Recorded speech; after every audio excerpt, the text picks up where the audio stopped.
Tigers cruising to yet another victory. That's the judge holding the ball. Gee, got rid of it reasonably quickly.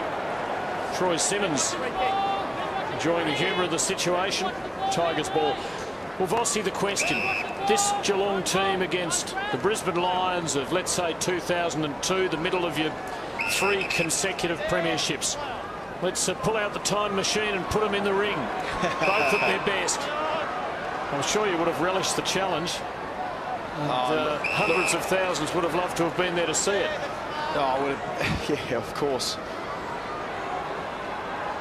Schultz almost had a mark and another shot at goal. Bartel works it out to Varco. Prismal shunted over for a throw-in. Look, I think in our height, of course, we got measured against the Hawthorn sides as we see Geelong's run, which the way they're going, that doesn't really matter. But I mean, from the perspective of the way they're going, you have to look at the statistics. You have to look at the way that they present every single week against the competition they have. And to be truthful, in the modern era, there's been no better team around. So whether they can do that and replicate that over the next few years, well, we'll soon find out. And a free kick for high contact going to Harry Taylor against Richardson. And a beautiful kick too. It's a great spot up. Now Rook can take it and run and run and run if he wants. He decides to kick instead, and he finds Mooney. Looking for Gamble, who weighted down and taken for the Tigers by Newman. Back to centre half, back to Tuck, gives it to Morton. He goes straight down the middle. Oh, the 2 Richmond players just looked at each other. Now White. Not enough talking there for the Tigers as Harley finds Selwood. Harley has to be in career best form. He's 30 years of age and he's been captain the last 2 seasons, and I think he's never played better football.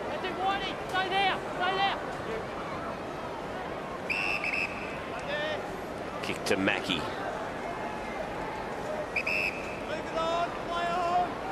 Has been told to go. And that's a very brave kick. And it's just come off. It's marked by Taylor. I must say, though, Tim, I love watching this team play. I mean, who wouldn't? I just love watching them play, how clinically they do it. They just grind teams into the dirt. They put you under pressure for every single minute of the game. They dare you to play at the same level. And at the moment, nobody can. And I just love seeing them play and come into the footy and just the way they go about it. Is there any area in which you think your best Brisbane team might have exploited them? All I can say, I think you'd want to have a best-of-5 match, I think. You'd almost want to have 5 goes at it, like the World Series overseas, wouldn't you? 5 to 7 games, best of, be fantastic. Ottens goes long. Johnson caught behind. Oh, there's a chance for Gamble. Back to Johnson. Oh, got caught high. McGuan's hurt himself too. It's funny, first instincts, it looked like an accident. Yeah, I'm sure it was. He's ducked his head. So I think both parties had a little to blame for that one. Well, McGuan's come off worse in that little clash. What I like about Steve Johnson, he's been crashed into the head. He's still tried to get a kick away.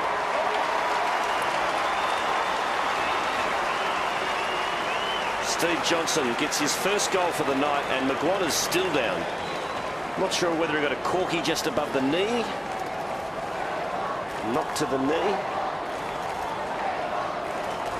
Let's have another look at it here.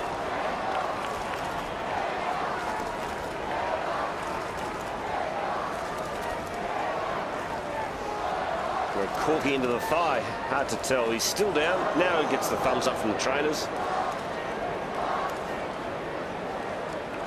Moral of the story, it doesn't pay to try and tackle these Geelong players. Geelong with close on 400 disposals for the 7th week in a row, which has never ever happened before.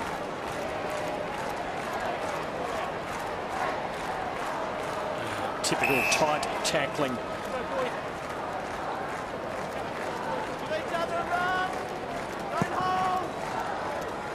"51-point lead to Geelong. The game just about up. Another comprehensive victory, almost complete. McMahon gives to Tambling. Would have collected that earlier. Perhaps fatigue getting him. Ling delivering. And Gamble can have a ping if he chooses.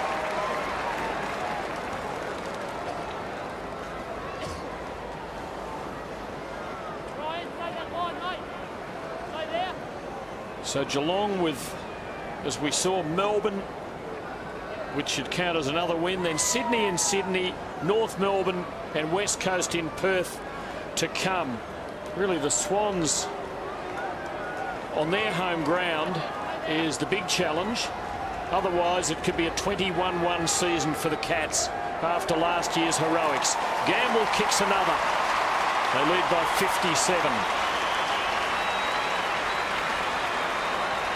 And yet, as those Essendon teams of 99, 2000 and 2001 revealed, unless you win premierships, you don't actually get to claim greatness as a team over the longish haul.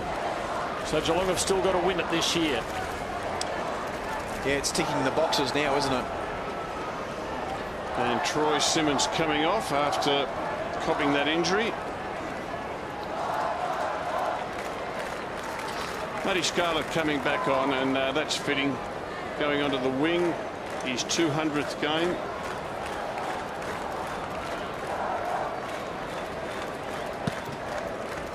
So just under 10 goals was the margin. Otten's the tap.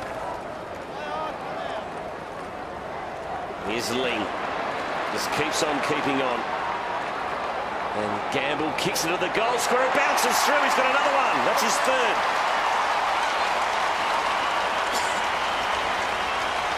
Now it's 10 goals plus. Do we need to review who goes out of the team, Wolsey? Well, oh, it's tough. It's a lovely situation to be in, isn't it? But it also means that there's pressure on the Geelong players to hold their spot, because they know there's 3 or 4 knocking on the door. Now that's an upside down tumble punt, but you'll take it. Look, it is a lovely situation to be in, but they've deserved to be there. They've developed their players, they've built their list, they've got depth. You know, you get to that stage, and it's so tough to be able to build. The fact that they have it, well, it's a credit to everyone that's at Geelong Football Club that they've been able to do it. Oh, what a good clearance by Selwood. Couldn't get much of a kick onto it, but it was strong stuff. Johnson hitting hard at the ball, getting it out to Bartel, and they're just raising the bar again late in the night. Bet they'd love to work it to Scarlett for a shot at goal. As to Johnson. Newman, his opponent, doughty opponent, makes the spoil. Tambling comes away with it. Here's Milburn, though, crashing through. What a comprehensive victory it was in Mathew Scarlett's 200th game. A great player, a great team.